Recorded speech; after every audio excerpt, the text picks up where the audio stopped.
Welcome to the Big Fat Real Estate Checks podcast with Marco Kozlowski, where we help investors like you get the knowledge and skills you need to replace your JOB with passive cash flow for life.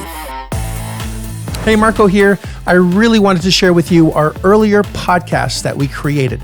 Now, our mics were not the best, but the content was really strong, and I know you will learn a lot. We had an absolute blast recording this, and I know you're absolutely going to love it as much as we loved recording it. This extremely content-rich information will not only give you the edge in your real estate investing business, but in everyday life. Enjoy. Welcome to this exciting episode where we're going to give you some tips and tricks on negotiation, some things to remember, things to do, and things to avoid, and the mistakes that many people make when they're going into a negotiation on a property, and understanding that this is really a game. You really should look at it that way. You shouldn't look at it as necessarily any more than that. You should have fun with it, because if you're a little too serious in the negotiation, I think it's going to hurt you more than take. Help you. Thank you. I'm having some mental blocks this morning. But you really want to be as comfortable and as easy, loosey-goosey as possible, and let your personality shine, obviously, when you're communicating with a seller. But ultimately understand that you should portray yourself as someone that has money. And I want you to imagine Shark Tank or Dragon's Den, since some Canadians might be listening to this, and you are Canadian, and there's a show called Dragon's Den in Canada that is Shark Tank, basically, where there's the people that are sitting down and the ones that are standing, doing the jazz fingers and selling to the sharks or the dragons. And you are not the person that's waving the jazz fingers. You're actually the person that is sitting down, wondering if that is the right opportunity for you to buy. So you have to be in a control position whenever you're negotiating and understand your value, and your purpose is to have them sell you on the property and not vice versa. If you're selling on the fact that you're going to buy, then you're not a real buyer, because real buyers don't sell, they buy. If you're in sales, you understand that usually the salesperson is chasing the buyer, and you want to be chased. And that's going to take a little bit of time and practice. I have a whole program just designed on that. It's called Success Reflex. And I'm not here to get you into that program at all. I just want to give you the sort of the big bullet hot tips that you can look out for. And start using. And start using and to have more control in your environment, to be able to get better deals. Mm-hmm. Because we're buying, our volume as a collective is around 1,500 units a year, which is a lot at 15 caps and higher. That's a lot. That's a lot of property at a very low, at very low prices and very high returns, very low risk. So a lot of benefits to buying great properties at great prices, and not in terrible areas either. We're not buying in ghettos or in underprivileged areas. We're buying in decent BC areas, B being white collar and C as being blue collar. And in some cases, some white collar opportunities pop up just because we're at the right price and the right time. And all through negotiation tactics that I've developed, that I've learned, and that I empower others with. And it's a lot of fun. And if you have fun with it, you do a lot better. And in a very short period of time, you negotiated, 2 or 3 hotels using these techniques, just by picking up the phone and calling some agents and some sellers. Yeah, you know what? It truly is. Negotiation in itself is an art. Like anything else, you say things, and when you get good at it, and then some of the strategies you taught me, and that I've grown on top of that is what you say. You say it intentionally. Yes, listening is one important component. And I never used to listen. People ramble, and I would be very eager to get to the next question. And that's not necessarily the way to do it, because you're missing a lot of nuggets in there that you want to hear the seller what they have to say, or the owner what they have to say, so you can come to a common solution. And some of it is solutions, putting pieces together. So it is. I think negotiating is a big integral part in it's an art in itself. And everything you say is done intentionally to get to what their want, and not what their wants are, what their needs are. Yes. So just because I want $1 million for this property, do I really need the $1 million. And that's what you're doing. You're basically peeling that onion to figure out what my true need is. And my need may be that I need $1 million, but I don't need it maybe all now. And there's strategies behind that. So it's listening to the person that is selling, because that's what they're trying to do. They're trying to sell you to buying this asset. And I think it's the other way around for most. And I'm just as guilty, where I'm trying to, I feel like I was, when I started, I feel like I was trying to qualify to buy that. Selling yourself. I was selling myself. I was like, what the fuck am I doing? Well, you told me that too. Yes. Like, what are you doing? And I was like, I don't know, man. This is what you do? No. I was like, all right. And at the same time, there's a delicate balance to that, because you don't want to go in, and a lot of people do this too. They go in, cutthroat to the juggler. They just throw a low ball, and you just turn them right off. And they know you're tire kickers, or you're not serious, or you don't have that posture of being a cash buyer. And you just ruin your credibility and forget it. They're not going to trust you. And I think that keeping control of the conversation is part of the negotiation. I mean, the reason you can listen is because they're talking. And for that to happen, you have to ask questions. And the more questions you ask, the more listening you get to do. And the more they talk, that just gives them more opportunities to drop some really interesting nuggets for you to pick up on and to help you get, your price or your price down. Yeah, there's two things that we've discussed. One is obviously listening, right? And in order to listen, you have to ask quality questions. Yeah. And when you're asking a question, make sure that you understand that you should be listening, not taking notes, not wondering what you're going to say next, but really being present and listening. And being present during a negotiation is part of listening and asking questions, but it's still a tip in itself, in that I can ask a question, not be present at all, thinking of the next thing I'm going to say. They said, excuse me, some really powerful things. Excuse me, got a little tickle. Let me get you some water. Oh, good idea, thanks. There you go. So, go ahead. Really Finish powerful your thought. things. They said some really powerful things. Like, for example, had someone I was mentoring. They had asked a seller, why they were selling, and they had said, "Yeah, I just lost a family member. It was tragic. Every time I go into the property, it reminds me of them, and I want it out of my life." And the very next question they asked is, "Can you tell me more about the utilities?"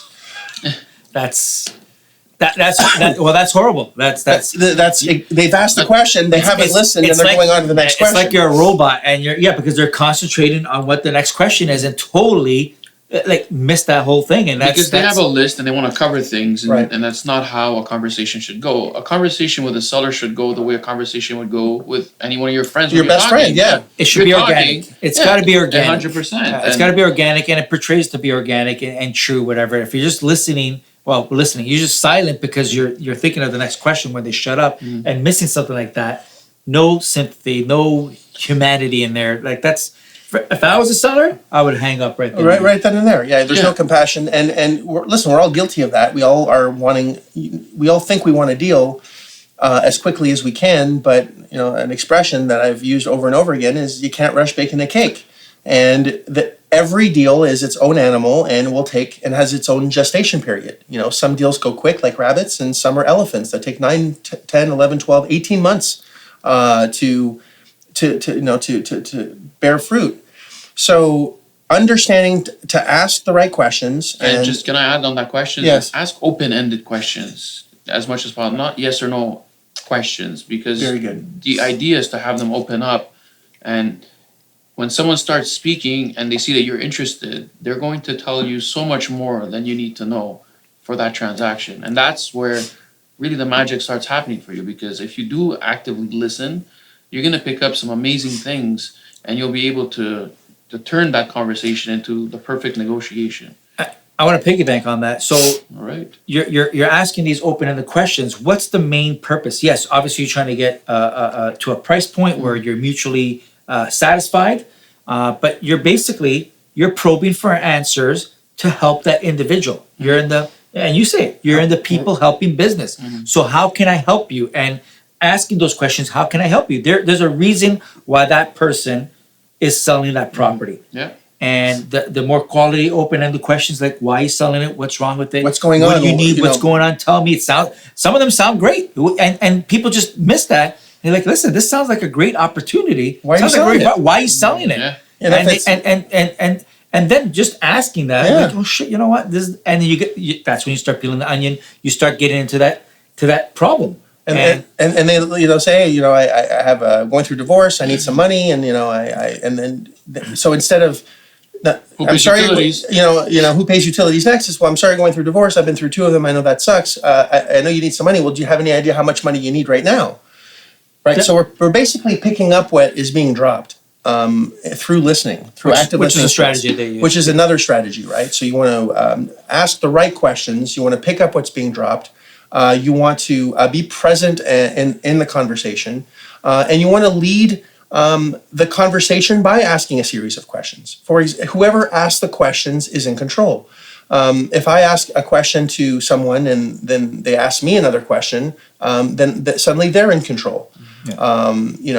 If I ask, hey, I'd like some information on this property, and they go, well, do you have a proof of funds, right? Which is a question they're asking me. Well, who's in control at this point? Well, they are. Listen. So my response could either be, if you're a beginner, well, no, let me go get one, which is a terrible response. My answer would be, I would love to give you a proof of funds, but I don't know anything about this property yet. So before we even get into that, I need to know a series of things in order for me to make a decision if this is something I really want to buy. What can you tell me about this? So I'm going to redirect the question into something I need to know, because what they need is not relevant to me. What I want is this information. And if they don't want to give me information on a property, it's like going into a car dealership saying, well, before we show you any car, I need to have all this information from you before we even tell you what kind of car that you're going to buy. I'd leave that dealership immediately, and I think most people would. Yeah. Can you imagine on Shark Tank or Dragon's Den for the Canadians, and the guy in front of the stage pitching their mugs or whatever it is, and then one of the dragons asks them a question, and they counter with another question. Can I see a proof of funds? And what are you gonna do? Like, that shit won't fly. No, and my that's gosh. the same posture you need to have. When you're buying something, it's like, well, hold on a second. I don't know. We'll get there. You're rushing this. It's like, meeting someone and, like you said, going straight to Show me the sex. show me your bank statement before you walk into before you even walk onto the lot. Like, fuck you. There's a time and Exactly. point for that, but until you get to that, and that's going back to the control. So listen, we're not there yet. Happy to provide you what you need, but let's see if this is a good fit for us first, right? Let's see what's the issue. What do you need? What do you need? Not what do you want. What do you need? What's the issue? How can we help? And if you can't, then you're not exposing yourself with getting proof of funds. So you're basically pre-qualifying yourself, which makes no sense because you don't know if you want to qualify yourself for that asset. Right. And understand that if you're dealing with real estate agents or a property that from a seller that has had a property or been around for a while, they're going to ask you questions to see if you're real and if you're wasting their time. Because as you get older and as you start making more money, you realize that time is really the best, most profit. This is really only currency that we have is time. And if someone is calling me or contacting me and wasting my time, I can never get that time back. I don't want to be in an environment where I'm wasting my time with anything. So if I'm picking up the phone because my property is being advertised and someone is asking me a question, I don't know if they're a buyer yet. I'm going to ask them a question to see if they're for real, by like proof of funds, try to get a list of assets you have. I want, your social security number. I'm going to ask a question to see just to see what the reaction is, to see if they're real. So understand that just because they're asking you the question doesn't mean they want that specific answer. They just want to see how you're going to react to see if you're real or not. Mm-hmm. And it's important to understand that the conversation is really a move and a counter move. This is just like chess.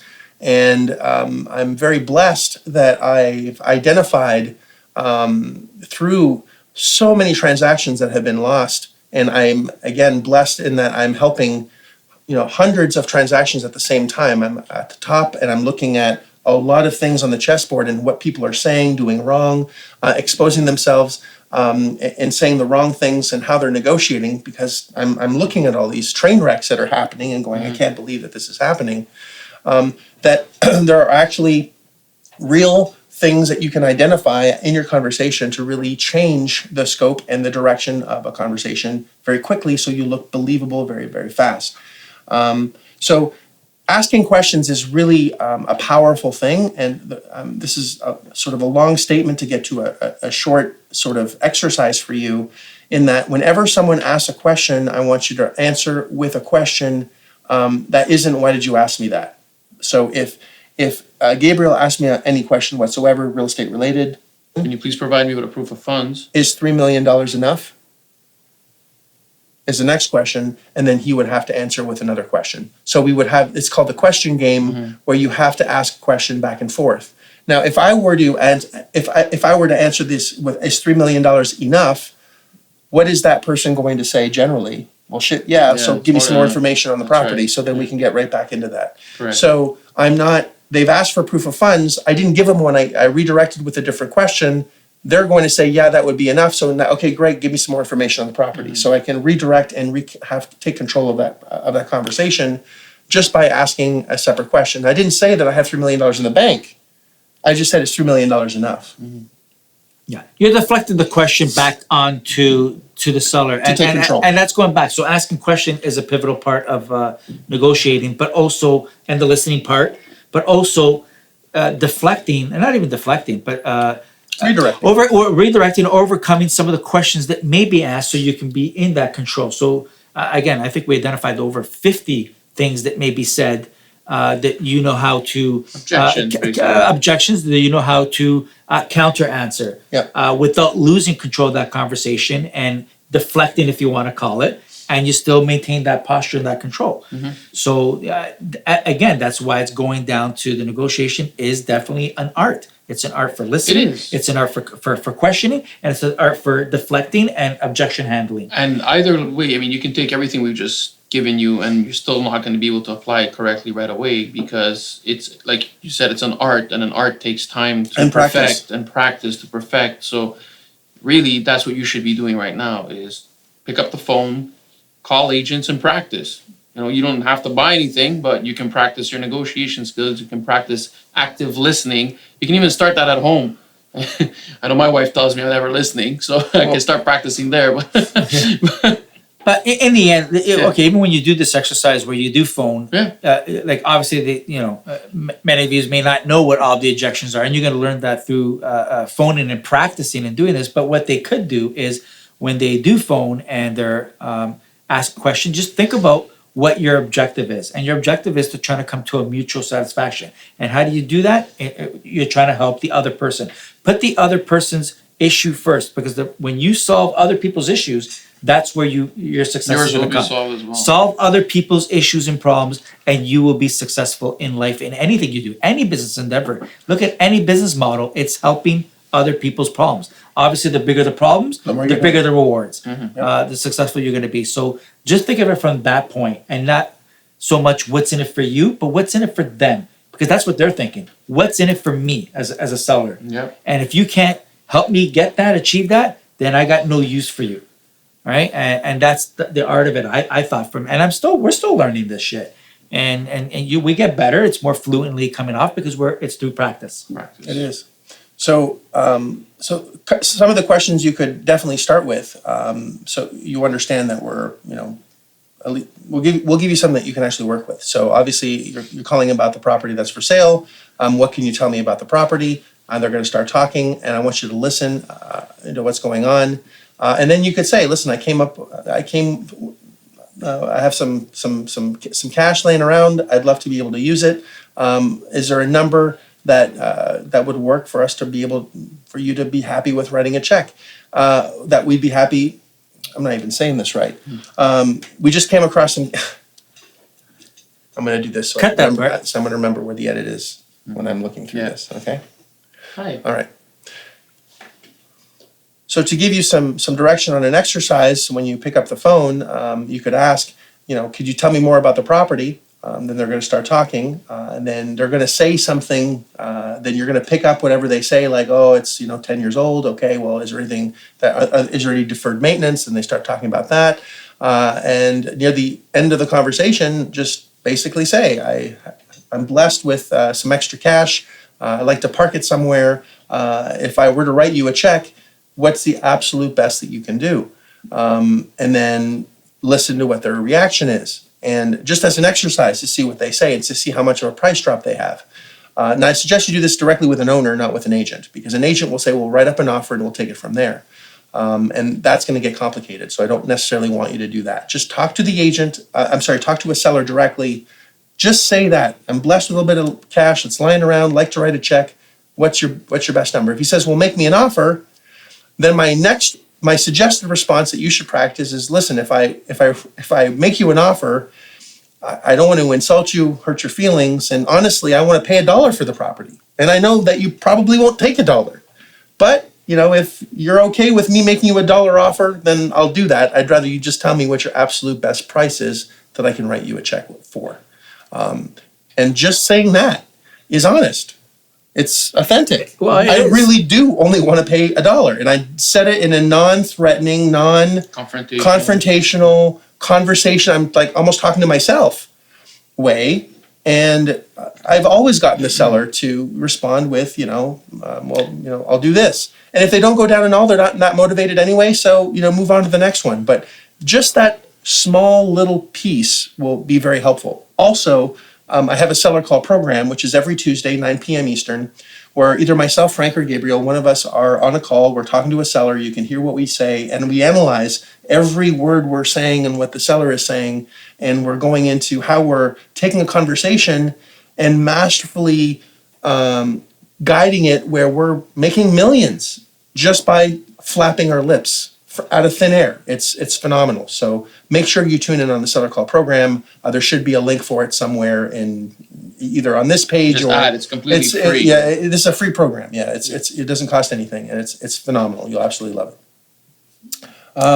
What else? Going back to the art of negotiation with the seller call, everything's done with intent. You mentioned earlier in the session that it's a game, and it is a game. We're just 8 steps ahead. We're directing our masterpiece. We're just flowing. We're just directing the conversation in the direction we want it to go. And if it doesn't go that direction, that means that's just not the property for you, and that's okay too. You got to be okay with that too.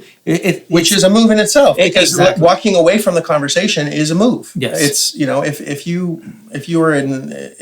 you've traveled the world, if you're blessed with being able to travel, or from a country where this happens, you go into a market and you haggle, and then if you don't get the right price, what do? You Leave. walk out of the store. Yeah. And what does the shopkeeper do if they really want your business? They run after you. Come And back. that's the point. Is it's okay to walk away and be chased. Yeah. That's another move. It's not you have to do the deal right then and there.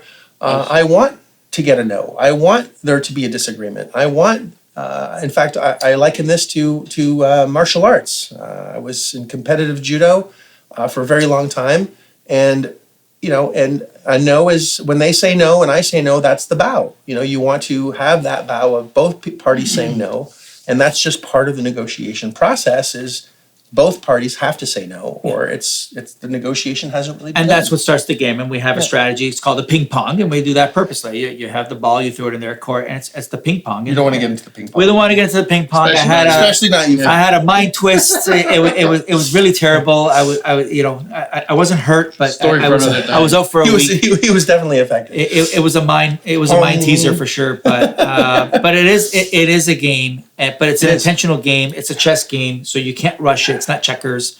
And everything that we say is done with intent and truly to trying to help the seller. Yep. And if we can't help the seller and we can't come to that mutual agreement, leaving the table is a move in itself. Yep. And just move on to the next one. And then follow up later. Fortune's in the follow up. Another thing. Just fortune in the follow up. Just that is. Remember that is. I don't know if that's what you were going to say. No, I was going to add something else, but that's good. Yeah, it's important. And understand that the fortune is in the follow-up.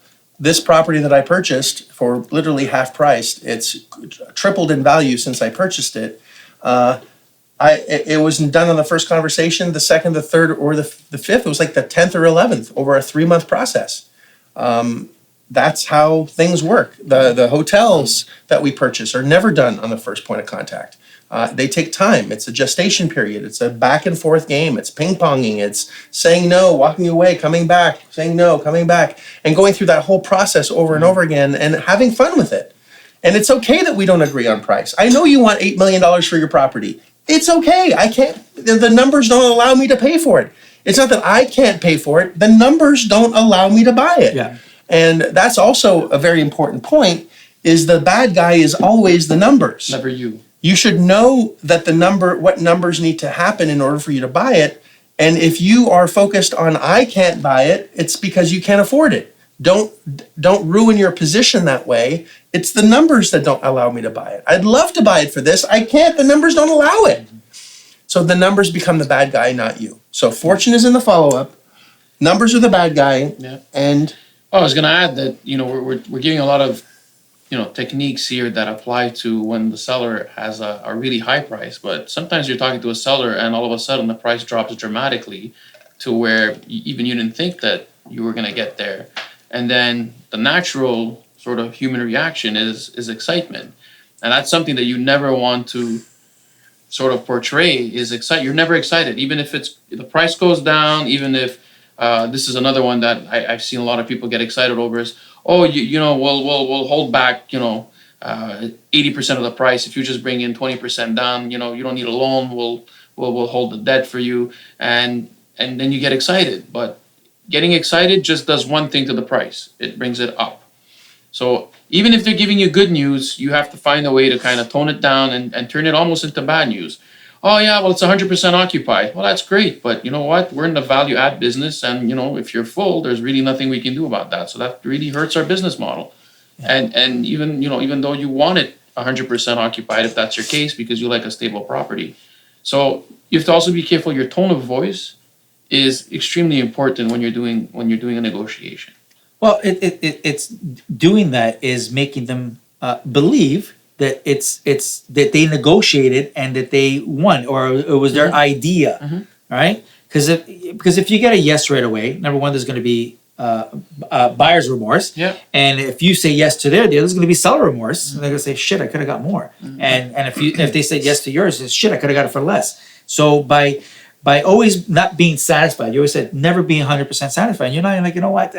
The numbers still don't pan out. It doesn't work, but you know what? I want to help you out, and you do platonically. And if the numbers do work, say, listen, you know what? We'll try to make this work at that number. Let me see if I can make it You work. want them to feel that was their decision, because they don't want them to go to their wife if they're married and say, "Yeah, I got the guy who he sucked me into this. Did you negotiate?" Well, no, not really. I just said yeah. And it's a buyer's remorse, right? I mean, a seller's remorse. Sorry. It's like if I go to I'm selling my Ferrari and Frank wants to buy it and he makes me an offer and I say yes right away. He's like, shit, I should have gotten better, and then he's gonna think, what's wrong with it? Because Frank's gonna make me a really low offer, and I'm just gonna say yes, maybe because I need the money. Maybe I have a bill to pay and I have to get rid of my Ferrari. I'll go buy another one day, no problem. But I just need that amount of money. Well, you start thinking. You're like, oh shit, why did you take that? And then he's like, shit, I should have asked for a lot less, or what's wrong with it? And then when that starts happening, the deal unravels. Yeah. Even though that's exactly what I wanted, it's going to unravel because we got to an agreement too quickly. Exactly. So there has to be time. I know there's an expression, time is money, but it's not based that the shortest amount of time. It's if you put in the right amount of time into the negotiation, you're going to make money. So that's how I want you to take a look at it. Is you need to invest in the right amount of time in order to make the money in the deal and keep it. Do we want to recap now all these techniques? Oh, there's so many right now, and we more than I expected to discuss today, actually. So first, ask questions. So ask questions. Good and questions, then open-ended questions. Yes, that get them to talk, not yes or no questions. Not like, is the property occupied? Yes. That has no value whatsoever. Can you tell me more about the tenants? How long have the tenants been there? Get them to start talking as much as possible. Next, when they start talking, what do they do? What do you have to do? Active listening. Active listening. Not just listen, but active listening. And don't take notes. Listen. Actually be present in that conversation. Pick up what they drop. Right. So if they're saying something, it's very sad. I lost, a couple things. I'm going through divorce. I'm relocating to Chicago, and I need whatever. Listen to those things. Those are the clues as to how you can help them. Very, very important.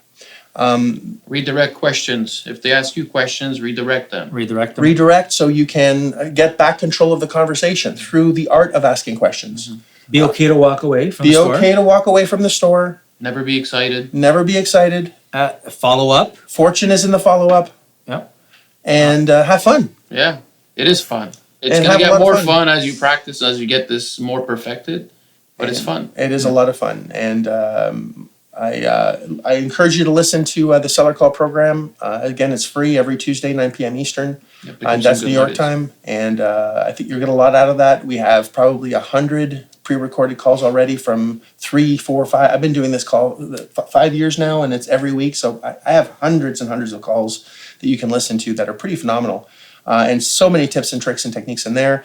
And just stay plugged in, learn a lot, and practice, because perfect practice makes perfect. Meaning that you just have to do it. You make mistakes, be okay with making mistakes, which is another tip, is be okay with failing, learn from what you did wrong, and do it again better the next time, because you can't get perfect without making mistakes. You think your favorite sports player started perfect, or did they have to make a lot of mistakes, learn from those mistakes, tweak their mistakes so they became the best of the best of the best? I know you're a Tom Brady fan. I am. I think you said yesterday if I met him, I'd be humping his leg. To get a picture. Yes, to get a picture. Was that true? Did you say that? I did say Yes, you did say that. Was he always perfect? Probably not. Actually, I think he's gone through a lot of adversity to get to where he's at, and he's now enjoying the fruits of his labor. And a boxer, anyone, you have to, any athlete has to have some sort of defeat in order to improve. Yep. And that's just what you got to do. So on that, I think there's some pretty good tips on here, and Yeah. take as many golden nuggets as you can, apply them, and I can't wait to see you on the next episode. Happy negotiation. Ta-ta! If you like this episode of Big Fat Real Estate Checks, then show some love by leaving a comment and a good rating. Also, as a thank you for tuning in today, we've got a special free gift. The journey to passive cash flow for a life starts by finding deals, and it's easier than you think. Simply go to getdealsbytuesday.com, enter your email address, and we'll send you a free quick start course called Deals by Tuesday. Even if it's 11 p.m. Monday night, this course will show you how to find discounted real estate deals by Tuesday. It's that fast and simple. Go to getdealsbytuesday.com and start your journey toward life-changing cash flow today. Thanks for tuning in, and we'll see you on the next episode.